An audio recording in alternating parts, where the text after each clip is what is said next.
Becoming a sexual human being is a long and subtle process, and many things must go right in one's family origin for the child to connect sexuality and love. I have had several patients who came into treatment asexual, completely confused, because they came from good families. But on closer examination, turned out that certain necessary ingredients were missing. These patients got good care in practical ways. They were fed clothes, sent to school, but they were not touched lovingly by their parents at all. They simply had never experienced physical pleasure in their bodies that they linked to the emotional pleasure of being in a relationship. Aline Zolbrod. This quote comes from the article Asexual and Proud by Lynn Harris on salon.com. By virtue of researching the topic and using that language, asexual, we are contributing to shaping the use of language in this area. Also, our research does not support the contention that asexuality is a disorder. Few individuals who identify as asexual were personally distressed and or desiring to seek counseling.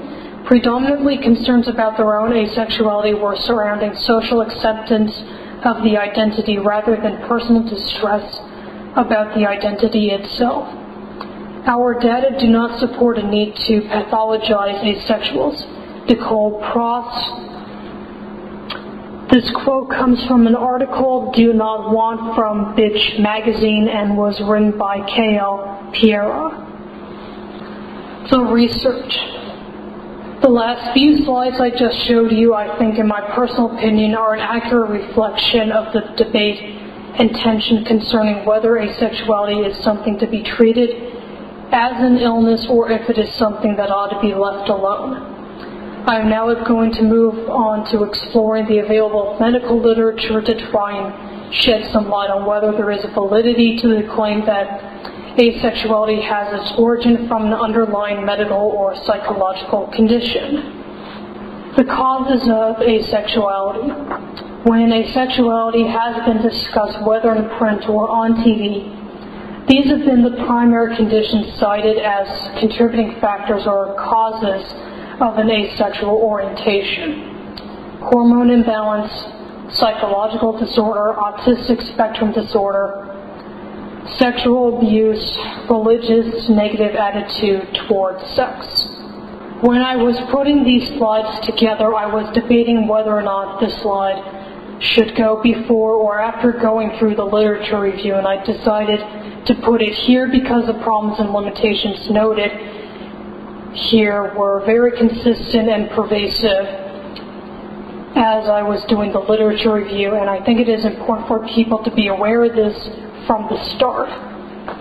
So of all the literature I looked at, asexuals were not the focus. So I'm focusing on the available medical literature pertaining to sexual dysfunction, particularly sexual desire, and there just isn't available research on asexuals in this area as of yet. It's just not a lot available, so the group of focus are people who are predominantly heterosexual, I believe.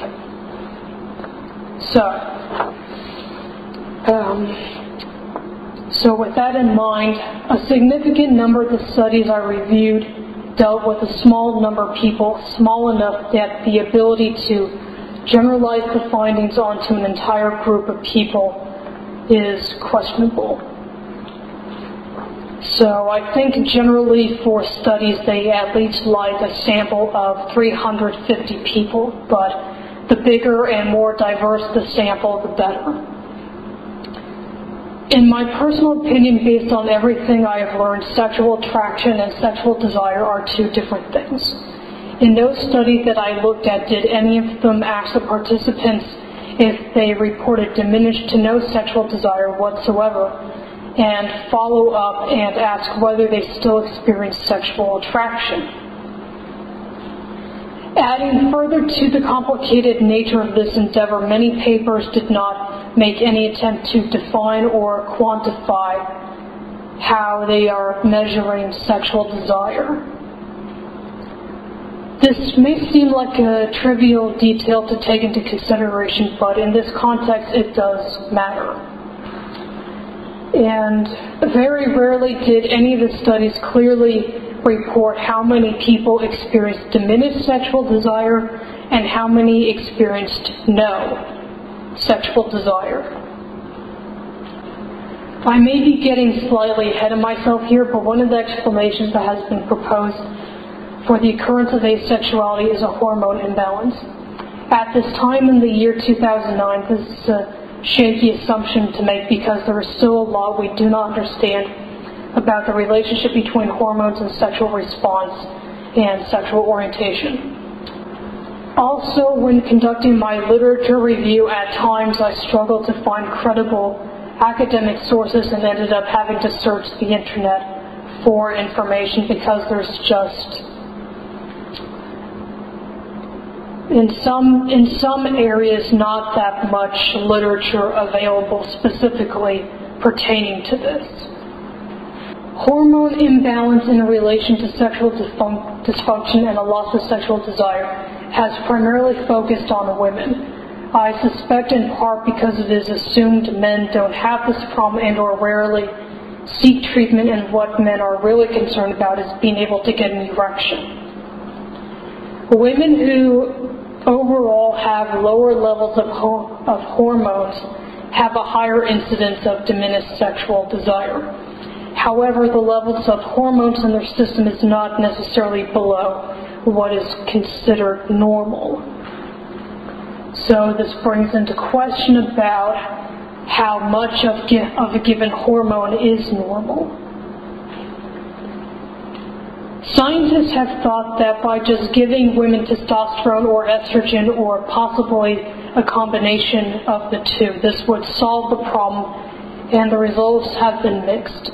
Hormones have proven slightly more effective in increasing sexual desire compared to women who just took a sugar pill. Recently, there is a new drug called Intrinsic that has shown promise of increasing women's sexual desire. A placebo group reported experiencing an average increase in sexually satisfying activity by 19% compared to the Intrinsic group, who reported a 73% increase. However, note the key word, so sexually satisfying activity doesn't say anything about sexual desire. And this comes from the article Can Intrinsic Be a Viagra for Women, written by Amy Tsao, TSAO, in the Business Week Online 2004.